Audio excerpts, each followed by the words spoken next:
بسم اللہ الرحمن الرحیم۔ السلام علیکم۔ بیوی کی ننگی تصاویر بنانا، اس بیان کو سننے سے پہلے ہمارا چینل سبسکرائب کر لیں۔ سوال میں جس فعل کا بیان ہوا ہے وہ قباح ترین افعال میں شمار ہوتا ہے اور فی ذاتہ حرام ہے۔ جس طرف لے جاتا ہے وہ بھی حرام ہے۔ فی ذاتہ اس طرح حرام ہے کہ عورت ساری کی ساری ستر ہے اور ابتدائی طور پر ہی اس کی تصاویر بنانا جائز نہیں، حتیٰ کہ اگر وہ اپنا چہرہ اور ہاتھ بھی ظاہر نہ کرے تو پھر اگر اس سے زیادہ اعضاء ظاہر ہو تو کس طرح جائز ہو سکتا ہے؟ اور جب اس کی شرمگاہ کی بے لباس تصاویر بنائی جائیں تو بلا شبہ گناہ ہے، اور کتاب و سنت کے دلائل کے مطابق عورت ساری کی ساری ستر اور پردہ ہے، اس لیے عورت پر واجب ہے کہ وہ پردہ کرے اور اپنے جسم کو کسی بھی طرح ظاہر نہ کرے۔ عورت کی تصاویر متعلقہ طور پر جائز نہیں، کیونکہ اس میں فتنہ اور شر ہے، جس کے نتیجے میں فی ذاتہ تصویر کی حرمت اور زیادہ ہو جاتی ہے۔ اس لیے نہ تو سفر کے لیے اور نہ ہی کسی اور مقصد کے لیے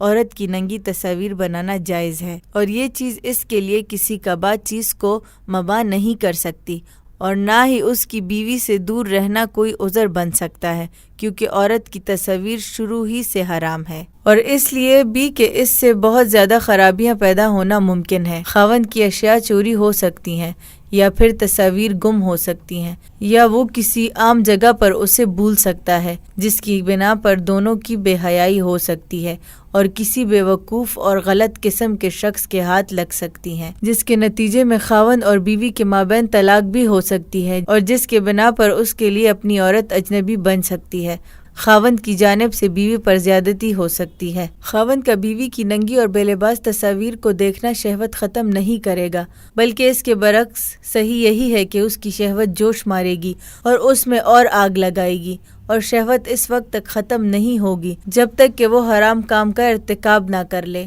مثلاً مشت زنی، یہ سب سے آسان اور کم سے کم ہے، تو اس کا یہ عذر کہ وہ دور ہونے کی صورت میں دیکھنے کے لیے اس کی تصاویر بنانا چاہتا ہے مقبول نہیں ہوگا، بلکہ اس کا یہ فعل حرام ہے۔ تصاویر بنا کر وہ کئی قسم کی اور خرابیوں میں پڑ جائے گا، اس لیے خاوند کے لیے جائز نہیں کہ وہ بیوی کی ننگی تصاویر بنائے۔ وہ اپنے اندر اس کی عزت اور غیرت کا وصف پیدا کرے اور اس کی عزت کی حفاظت کرے، اور مزید بیوی پر واجب ہے کہ وہ اسے اس کام کرنے سے روکے اور اس کی اس بات کو تسلیم نہ کرے، جیسے کہ اللہ سبحانہ و تعالیٰ نے خاوند اور بیوی میں سے ہر ایک کو ایک دوسرے کا لباس قرار دیتے ہوئے فرمایا، وہ بیویاں تمہارے لیے اور تم ان کے لیے لباس ہو۔ خاوند کو اس پر متنبہ رہنا چاہیے کہ وہ اپنی بیوی کا لباس ہے، تو پھر کس طرح وہ اپنے اس فعل کے ساتھ اسے ننگا کرنا چاہتا ہے، حالانکہ اصل میں تو اسے اس کا ستر اور لباس ہونا چاہیے تھا۔ اور خاوند کو اپنی بیوی اور گھر سے زیادہ دور نہیں رہنا چاہیے، کیونکہ انہیں اس کی ضرورت ہوتی ہے